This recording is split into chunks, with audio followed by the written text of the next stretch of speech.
I am the stone that the builder refused. I am the visual, the inspiration that made ladies... Non-anime. Sounds cringe, right? And well, it is, at least most of the shit out there. And if somehow the algorithm does promote this video, which is partly why I'm making it, if you're a non-anime fan watching this right now, don't click off. Trust me, this is worth it. I grew up watching all kinds of stuff. The classic cartoons like Courage the Cowardly Dog, Codename Kids Next Door, The Boondocks, Naruto. Wait, isn't that an anime? Ah, who cares? It's just a Chinese cartoon after all.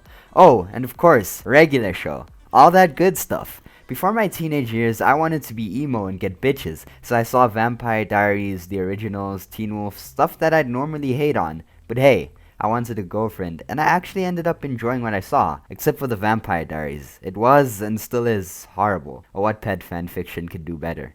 After becoming a teenager, I was lost. I had nothing to do with my life, and I was slowly losing myself to bad influences. And then I found anime again! Got all the 2D bitches, and never looked back to Western media. Wait. What's this video about then, Rafi? Aren't you just supposed to be a loser on the internet making anime videos? Well, I have recently looked back to Western media on a whim after self-diagnosing myself with an anime burnout. And no, I don't want to vacation from my channel. If I did, I'd do something to get me cancelled. When exploring new Western titles on Netflix for the first time in literally forever, I finally got to watching some of the Spider-Man movies that I couldn't see as a kid, as well as looking back on certain Western shows I enjoyed. And then, I noticed that there was a certain series gaining immense popularity recently, a series that could ignite the same flames of passion I once had for Western media. A series that literally hooked me right from start to finish. A series by the name of Squid Game. Alright, I know there is going to be at least one person in the comments mentioning that Squid Game is made in Korea, so it's technically not Western, it's Eastern, so I'm a racist and they're going to cancel me. Sheesh bro, I get it, calm down.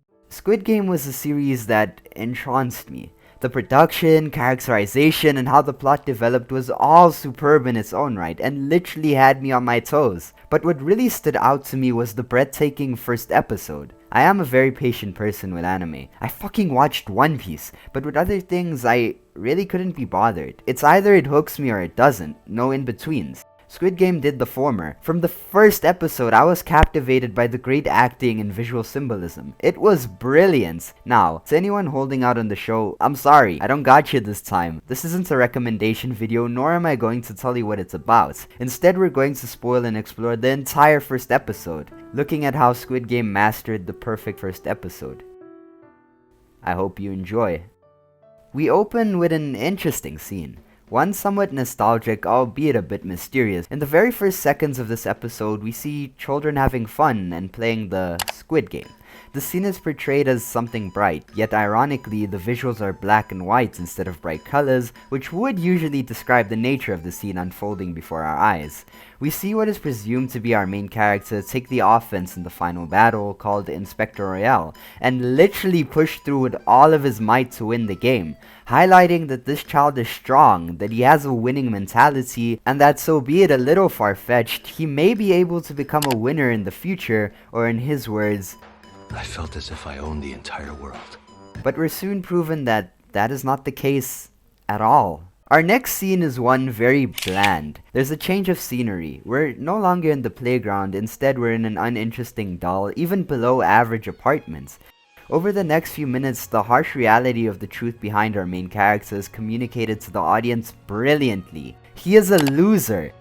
He's borrowing money from his mother, who should be by now living off her pension fund, but is instead supporting her own failure of a son, giving him money to buy his own daughter food for her birthday today. Something clearly went horribly wrong here. What happened to the boy with that bright winning mentality, with the aggression and the confidence needed to make it in life? What happened to the boy who wanted to own the entire world? And that's where the excellent previous black and white symbolism comes into play. Those were memories of him winning. That's all they are. Memories. Why should they be painted as something bright, brimming with hope? In fact, they'd only serve to bring him more pain as he looks back on how his childlike self had so much fun. As he looks back on good old memories and realizes how much of a fucking loser he has become. After his mom leaves, our main character Sung Ji-han does something absolutely pathetic. He steals his mom's credit card and goes off to play Fortnite. Goes off to gamble. But could this be Sung's lucky day? To his and to the audience's surprise, Sung wins his second bet, taking home about 4 million won, which is about $3,300. He is excited and so am I. This loser has now finally got something to go right for him. He calls his daughter and now he can finally say something he couldn't have done in such a long time. He can get her something nice for dinner. Anything she wants. He's happy, ecstatic, and joyful. This almost seems like a dream, right? Ironically, Sung gets his call to wake up almost immediately. He's chased and cornered in the bathroom. They torture him because he still hasn't paid them back their money, but this time, he can. He has money. He has hope. And just as he's about to make things work, everything crumbles into despair. His money's gone, and then he remembers. He remembers when he bumped into someone earlier, and then he takes in the situation completely.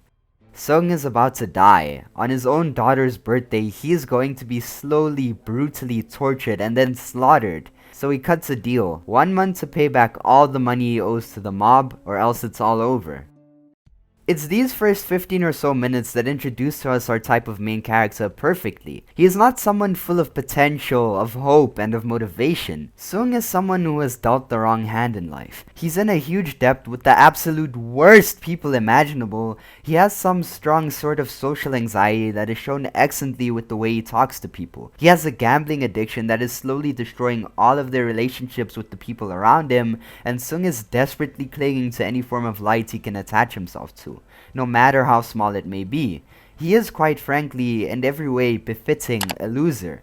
Our main character, Sung Ji-han, is a loser. His interaction with his daughter afterwards is even more distressing. He can't even buy her a decent meal and had to win her presents in an arcade, yet she still loves him. This short, almost insignificant interaction compared to other events in the series is astonishing. Sung Ji-han is introduced as a loser, someone failing miserably at life, but now we can finally see what keeps him going every day, what keeps him from running away, and what keeps him from ending it all. It's his daughter. She's his reason for living. She gives him hopes to become better, work harder, and get out of the dark hole he's in, all so that they can smile together again like they did in the past. She is Sung Ji-han's hope. But now he's alone and separated from the only thing keeping him alive. Sung Ji-han misses his train and the reality of his situation comes back to him. He realizes just how bad he has it, but then the unexpected happens. A new sign of hope stands right in front of him. Sung is given the chance to play a game against the salaryman, which shall he win, he'll receive about 100,000 won, around $80. At the end of it, he finally wins a round after losing consecutively for so long. He gets his money and is left with a choice. Strangely, the salaryman is well aware of Sung's situation. He knows he has signed away his physical rights, he knows of the great debt he's in, and he knows how much Sung needs money. The salaryman presents Sung with an opportunity of a lifetime to earn more money and pay off his debt through playing games like the one earlier. Now this begs the question as to what Sung will do. Obviously he won't accept the deal, right? Even if you are at rock bottom, who in their right mind would take up the salaryman for his offer? Unless you want to be part of a human trafficking scheme or welcomed into a modern day cult, you'd decline, right? Sung is skeptical and he has every right to be. He's probably never going to call the salaryman again, unless some unforeseen horrible circumstances come over him. Oh boy, what plot convenience, irony. What good use of irony. Sung finds out something dreadful. His only ray of hope, the person that has kept him going this entire time. His daughter is set to move to America next year, and he can't take custody because he isn't financially stable. He has no say in his daughter's future. His hope is going to disappear. It's going to vanish into thin air, and he can't do anything about it. Or can he?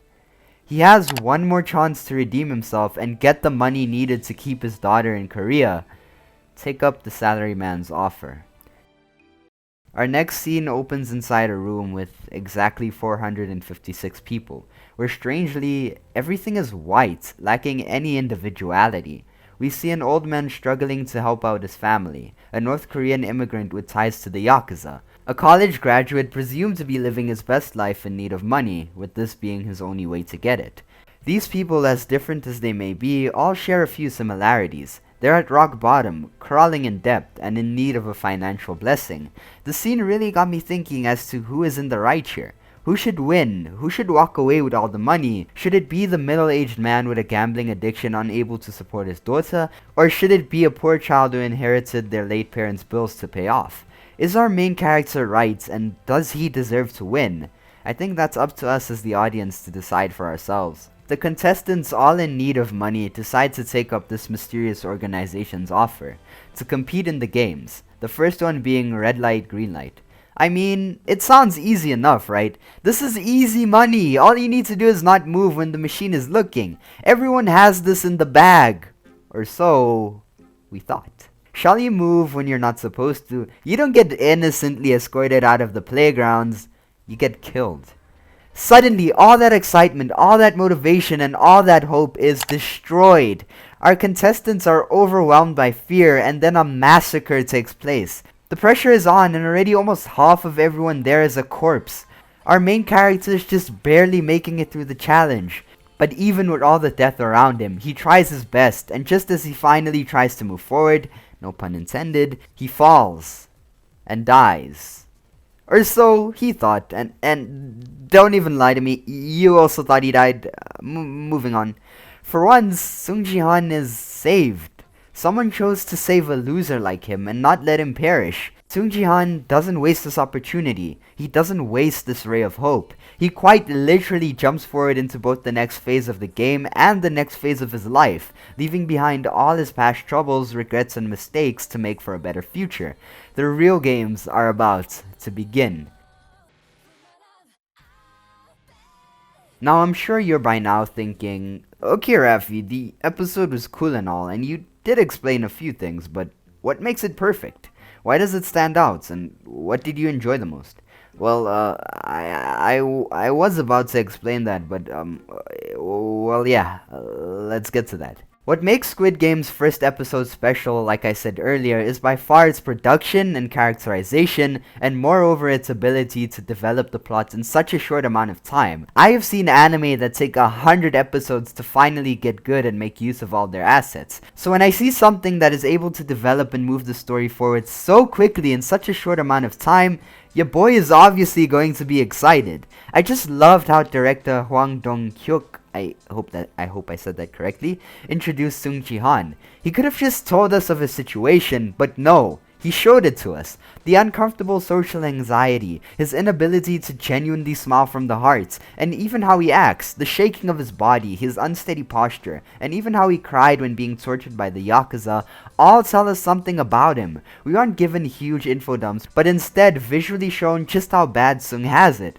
and that is something I very much appreciate. The fact that the director didn't treat his audience as idiots. The first episode also introduces the mystery of the games and the organization behind them. It really gets you thinking, who is the front man? What is the point of all of this? What do the red people do and why is their identity hidden? Where does the money come from and what exactly is the endgame to this all? It's these brilliant subtle moments that communicate interest to the audience, making us ask ourselves these questions that keep us invested into the show. Our main cast is only introduced right at the end of everything, and yet we're still interested in them. The old man's bravery, the girl every loser's been simping for's cunning attitude, and the non-Korean man who saved Sung. Who are they? What are they? And how will they interact with Sung Ji-han? These questions keep our interest, making it even harder to not click on that next episode button Netflix is so well known for.